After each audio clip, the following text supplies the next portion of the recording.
All right, let's get into some category sleepers. We're going to start with steals first. And just a little question off the top. Todd, what do you look for when you are looking for steal sleepers?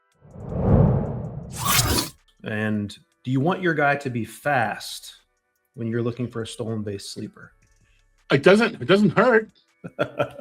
Yes, I want him to be fast, but if a guy is successful when he doesn't have that 70th, 80th, 90th percentile sprint speed, I'm not completely disinterested. There are going to be some other reasons. Now, you usually don't see a air quotes slow guy stealing in the minors. It's usually just the majors that you see that. Yeah. But things I look for, team tendencies is one. I look at the player's minor league history, and especially the success rate. I'd like to see a good success rate. Not that it can't be taught, but a bad success rate can be fixed at the major league level very easily. But I like to see a good success rate, and opportunity is the other area when you're on the clock in a draft champions or whatever it might be.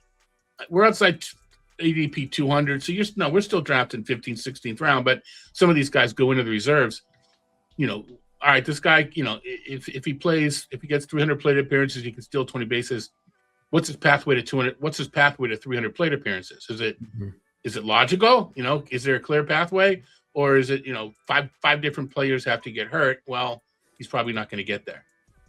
Yeah, it's we're looking at counting stats today, so you got to play to get those counting stats. So that's definitely one thing to keep in mind. And as Todd alluded to, the qualifiers for this list on our quote-unquote sleepers, we're going with over the last month in NFBC drafts if you're being taken at pick 200 or later. So with that in mind, who's your first guy, Todd? Jose Caballero. No. What I did was real. And people know I do projections. I just called up ADP over 200, and we looked up the guys I had over 20, and Caballero was the first. But again, we're not teaching anybody with Jose Caballero. Sal Frelick. Tomorrow he could be inside the top 200. 2 days from now he'll be back outside of it again. Just going to get some playing time. And I think you don't think about Sal Frelick, but he's one of those guys that can get you 20 steals and play enough that the runs and RBI aren't horrible in that good Milwaukee lineup. I don't know that it's so much a sleeper as much as, don't just go, nothing. I mean, and I should also mention that I'm contractually obligated to say Boston College's own Sal Frelick. I went to grad school there. Tutored the grad student, tutored the football team in the Tom Coughlin era. But anyway, I don't have that rah-rah undergraduate, love for my, because it was more of a graduate school thing. But I think he hasn't gotten 20 stolen bases yet. I think this is the first year that Sal Frelick cracks 20. The Brewers like to run. Yeah, and you mentioned that the playing time. It's his defense is so good. He's going to be in the lineup, and he's also a lefty hitter who doesn't really have issues against lefties. He's gonna be in the lineup. I like that Sal Frelick call. He was one of my sleepers last week for batting average too. Here you go, 2 categories. Not a high ceiling guy, but pretty good floor for Sal Frelick. Yeah, I don't think he's going to make the RBI list. Probably not. My first guy, Josh Lowe, now of the Los Angeles Angels, hitting up and down during his career for Josh Lowe, mostly down the last 2 years.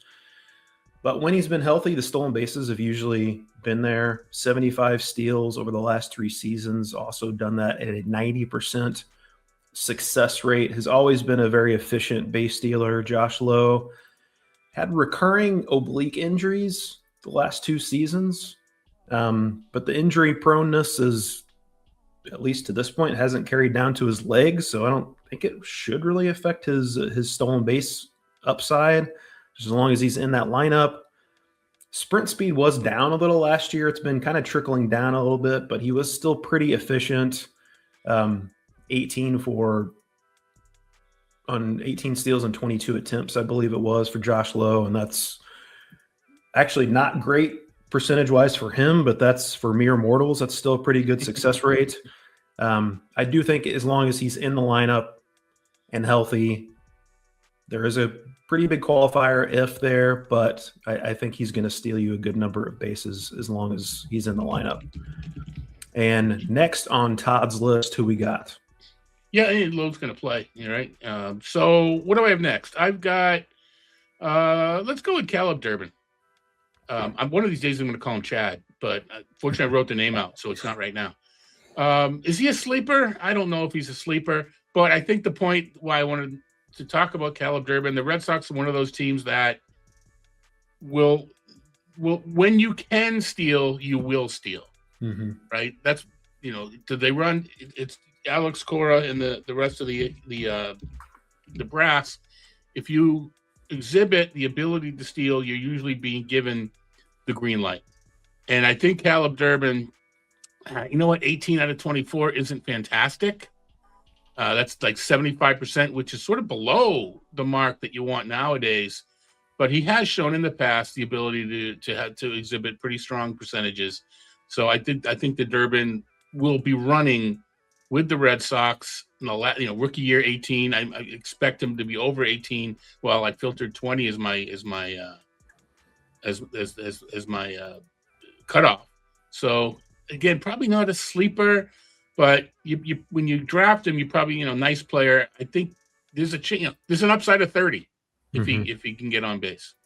Yeah, Durbin, I was a little surprised he didn't run more last year, honestly. That was, if you were drafting him last year, chances are you were probably doing so mainly for stolen bases. And he contributed in that area, but maybe not as much as expected. But I'm with you. We could definitely see more from him this year. And another guy I think we could see more in the stolen base department from this year is Mason Wynn. Just 20 steals over the last 2 seasons, but elite sprint speed in 23 and 24. He fell back to the 77th percentile last year, but he had a pretty good excuse. He was playing with a torn meniscus in his knee for like 5 months of the season.